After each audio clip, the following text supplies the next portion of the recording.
50% of the food grown is thrown away. Most of the world's land that is turning to desert.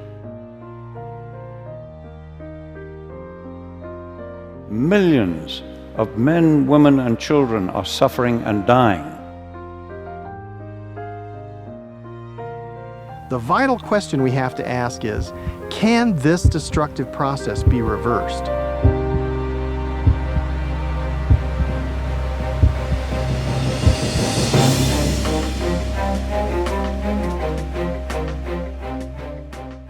I must say that there is something very phenomenal about trying to reach out and really recognize those people who want to make a difference. I think, and the word that comes to mind is exceptional pioneers. Those people, because nothing happens in a vacuum. First of all, you have to have a heart that says, do something. Do something for all that's wrong. All that is wrong hasn't been there by nature, placed by nature, but by the arrogance and ignorance of human beings.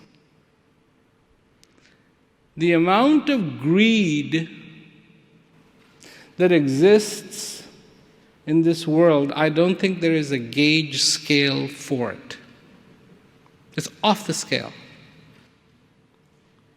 And yet, we can try to take challenges that say, well, we should do something about it.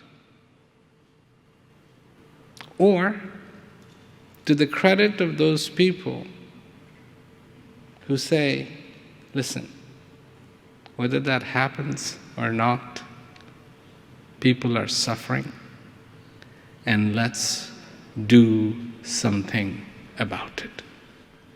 To see, to focus, to recognize, and to exhibit exceptional pioneer, to be an exceptional pioneer, to make a difference in this world. By helping to educate young people who live in urban food deserts, Growing Power, based in Milwaukee, has developed urban spaces into innovative solar-powered food centers. In cooperation with local business, the food that is produced is distributed within the neighborhood and schools. At Growing Power, we inspire communities to build sustainable food systems that are equitable and ecologically sound, creating a just world, one food-secure community at a time.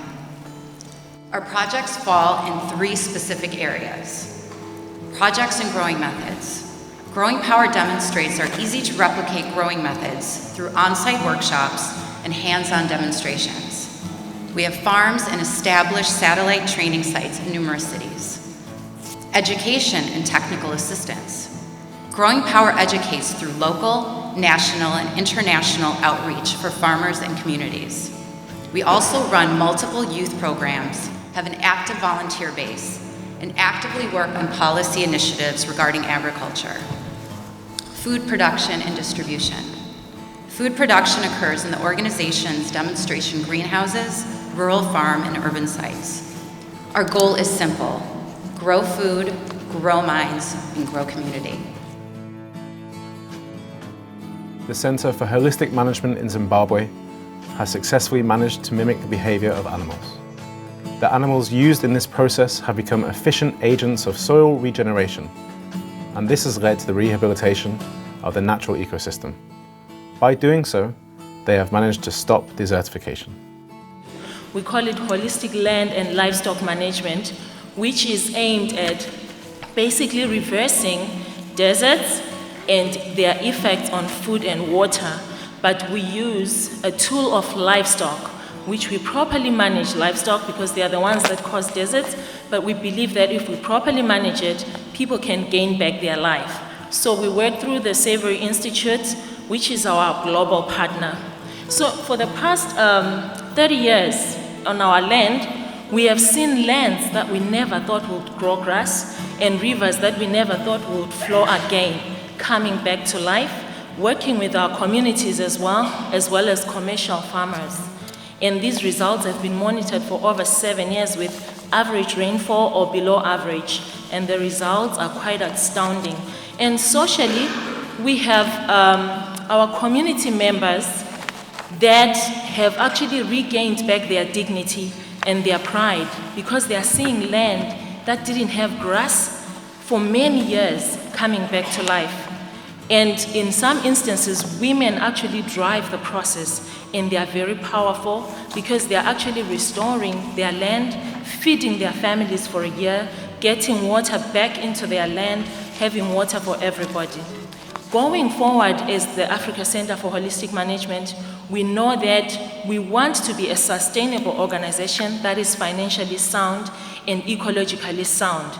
And working with the Savory Institute, we know that we are going to impact more land in Africa and globally.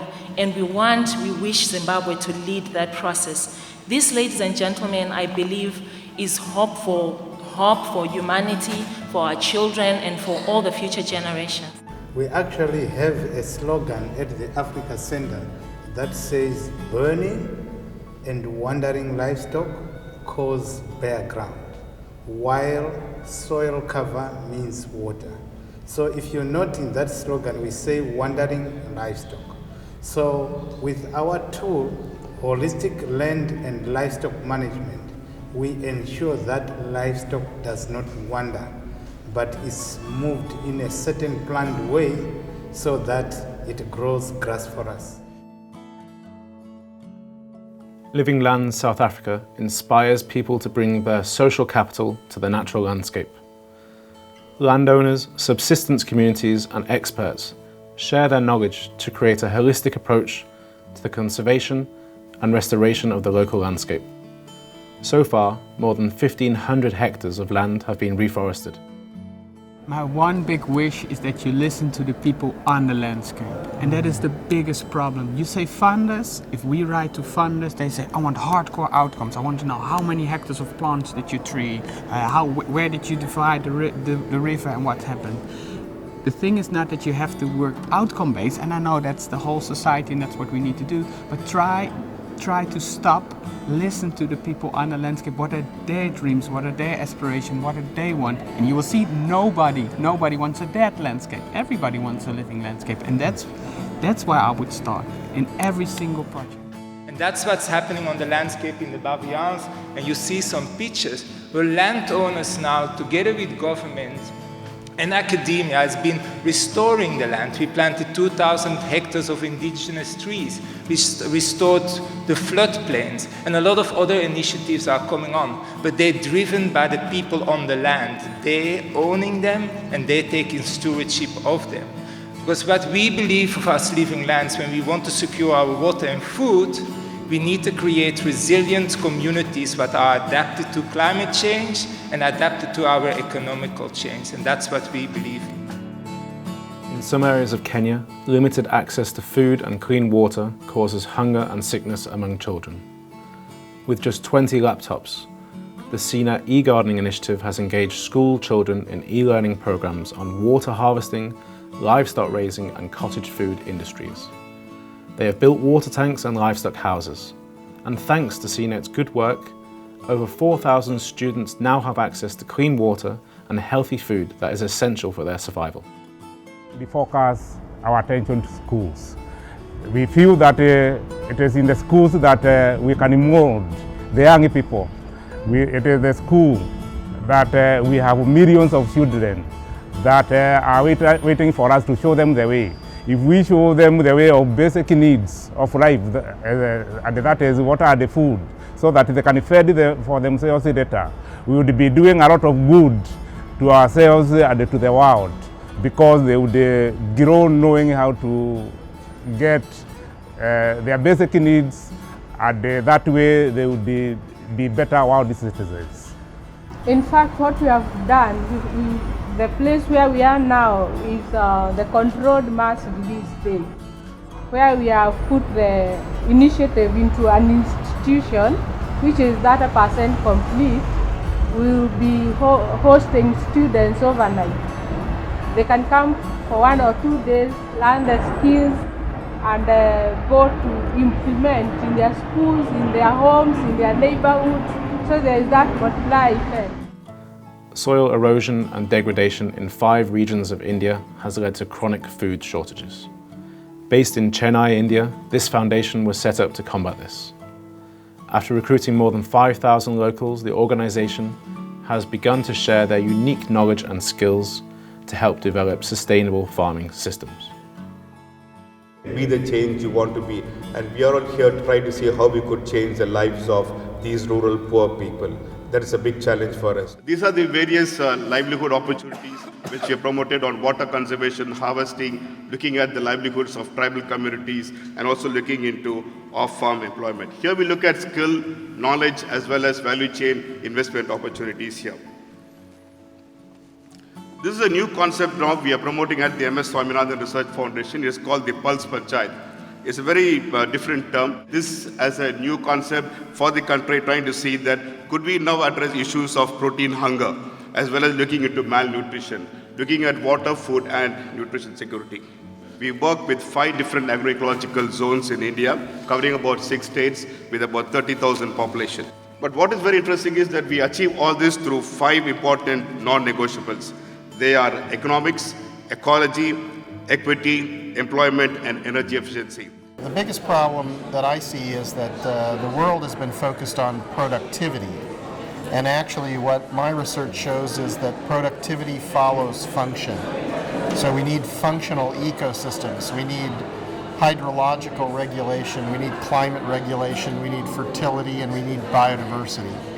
And the basis of this is the percentages and total amounts of organic matter and the percentages and total amounts of biomass.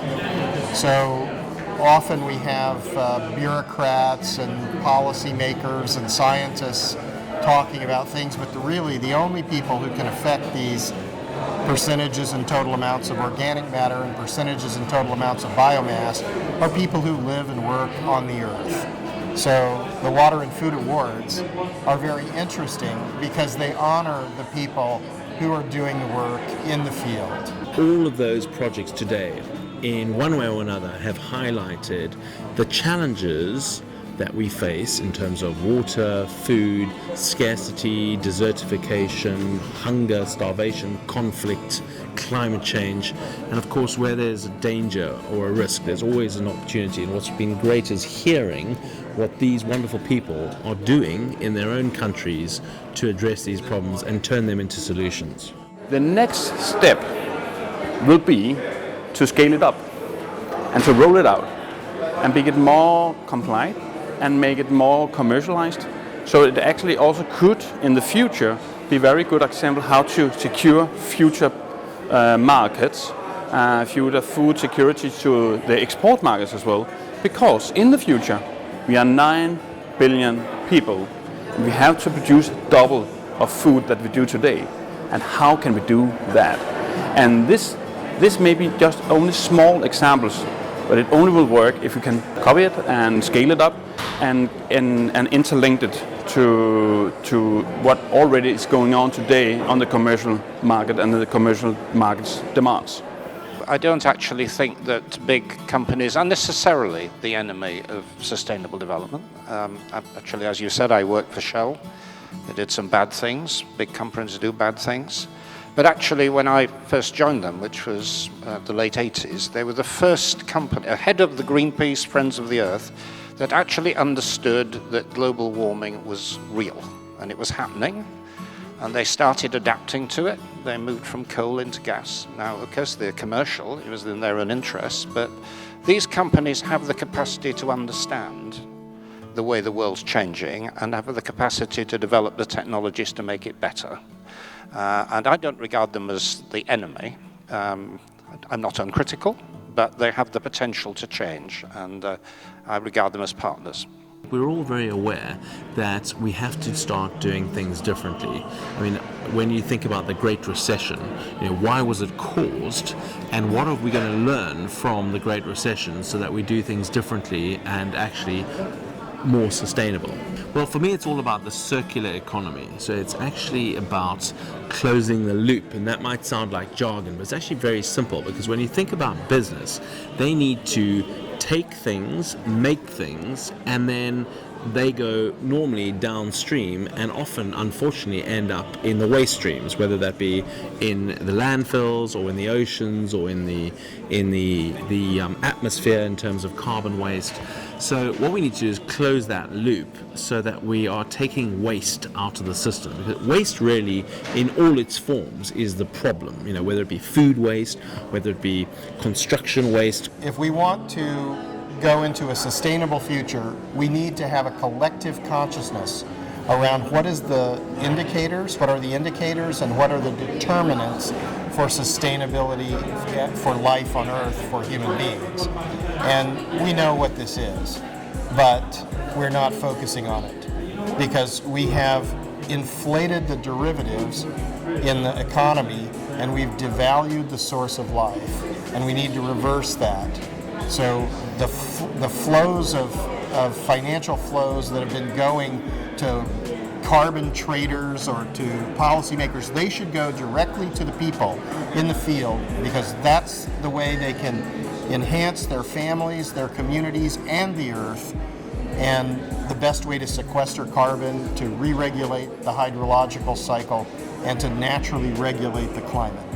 I think this is a moment where there is great risk, but also great opportunity. So we have the ability to understand this, we have to communicate it carefully, and then that has to become the collective consciousness for humanity. There's no other way. So if this does not become the collective consciousness for humanity, then we already see from the science the trends that we will collapse the natural ecosystems that we depend on, and civilization will fail. Sort of thematically, we have to create stories that are connected to this particular activity, that are compelling. It makes people want to get involved. It makes people want to care. It moves people to action. And when I say action, meaningful action, it's not enough to want to do well, or to want to do good, or to want to do better. Stop wanting to do good. Stop wanting to do better. Do good. Be better. And I think a lot of this is very much connected to creating narratives so that it's compelling to young people. So it's compelling and it moves communities, right? It moves regions, it moves nations. And this is one of the things that I believe WAF is helping us to do, is to create narratives of success and narratives that are engaging, so that we can hopefully get more input, which will enable the spread of the work. People often talk about kids as the future, and I guess in a way we are. But I like to think of us as the now generation, because we kids can make a big difference now. Your work is not just limited to your own geographical position, but through the WAF, you've made it available for everyone else. And there's so many other projects around the world that are feeling that they're alone, that they're the only ones who are going through the challenges, and I'm sure you know all the challenges, but it's not over yet. This is only just the beginning. It's the tip of the iceberg, and we have so much more to do. The big problems of the day, we've got to rise up to solve them. And so the world needs people like the ones we've heard from today, and we need more and more people like that. And that's why I think this initiative by the Water and Food Awards group should really sort of expand exponentially, and I think businesses should go out of their way to support it. I think it's not only just to give money, but we ask for donors or companies to come and join the project and transform that with us. Because we need all the hands, we need all the ideas, we need all the knowledge to really create something new. Because we cannot continue how we're going with our economy and what we're doing. We really need to change something around. Poverty is a form of violence, and food poverty is obviously then the greatest form of violence. And then to see these projects which are addressing food poverty, food waste, where somebody said that we have enough to feed the world 3 times over, and yet a third of the world is living below the breadline, was uplifting and showed how the different organizations should be working together to make a difference. WAF is going to be reaching so many homes all over the world, and for us to be able to spread the message of growing power, as well as the other nominees that are going to be presenting and sharing their important work, that is huge. It's all about visibility, spreading the word that every person knows that things can change and that we don't have to be hungry. I have been able to be a part of the Water and Food Awards, and all of these things are really just a big, big pie of the same thing, the peace. Different manifestations for the people around the world. Because I think when people start to say, well, peace is their job, and this is our job, and this is our job, then all we are doing is dividing people even more. No, I invite every single human being on the face of this earth to participate, whoever you are, to participate in helping to bring peace on this earth. I invite every single human being to participate, to alleviate each other's misery of the basic items that we need. We need good shelter.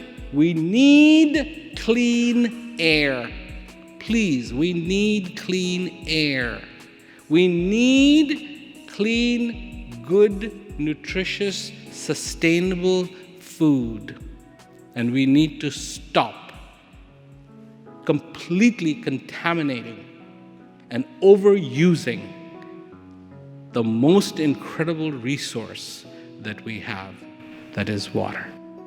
70% this earth is water, 70% you are water. When you waste water, you waste yourself. When I see the efforts being made by an 11-year-old, I commend that. It's incredible. I too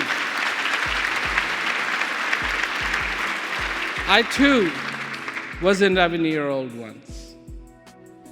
See? But I also see my time isn't over and his time has begun. So, we both get to walk on that road.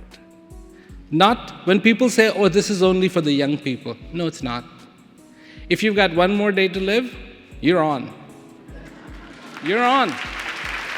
If you're 99, you're on. This is about living human beings, living for the living planet, taking from the living planet what it wants to offer us, not by force, making sure that this living planet heals so that it can go on to abundantly give till it can. Peace will always be an important factor. Generosity will always be an important factor. And knowledge will be always an important factor, because knowledge is the only thing that can remove the stupid ignorance.